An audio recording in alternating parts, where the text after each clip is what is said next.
मित्रांनो, लग्नानंतर होईलच प्रेम या मालिकेचा पुढील भाग हा खूप जास्त रंजकदार असणार आहे. या मालिकेच्या पुढील भागामध्ये आपण बघणार आहोत की आर्या ही जीवा आणि नंदिनी यांचा बाळ तिच्या पोटामध्ये वाढवून एक सरोगेट मदर व्हायला तयार झालेली असते.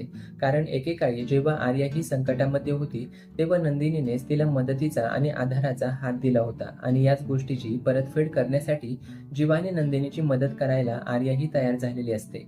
दुसरीकडे काव्या ही पार्थसोबत तिच्या मिशनवरती जात असताना पार्थची तिच्याविषयीची काळजी बघून काव्य खूप जास्त इमोशनल होते. पार्थने काव्यासाठी एक बास्केट घेतलेलं असतं, त्यामध्ये फळं, फ्रूट ज्यूस आणि टिफिन असतो.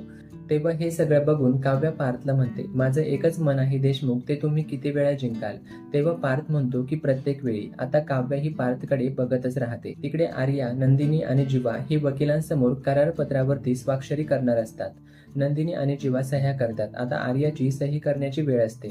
वकील करारपत्र वाचून दाखवू लागतात की जीवा आणि नंदिनीचं बाळ पोटामध्ये वाढवण्यासाठी मी तयार आहे. आता आर्याची सही करण्याची वेळ येते, पण आर्याचा हात मात्र आखडला जातो. तेव्हा नंदिनी ही आर्याकडे बघू लागते. नंदिनीला समजत नाही की आर्या हे नक्की तिच्या मनापासूनच करत आहे ना. आता मालिकेच्या पुढील भागामध्ये काय होणार हे बघणं औत्सुक्याचं असणार आहे. त्यामुळे ही मालिका बघत राहा आणि अशाच अपडेट्स करिता लगेचच चॅनेलला सबस्क्राईब करा.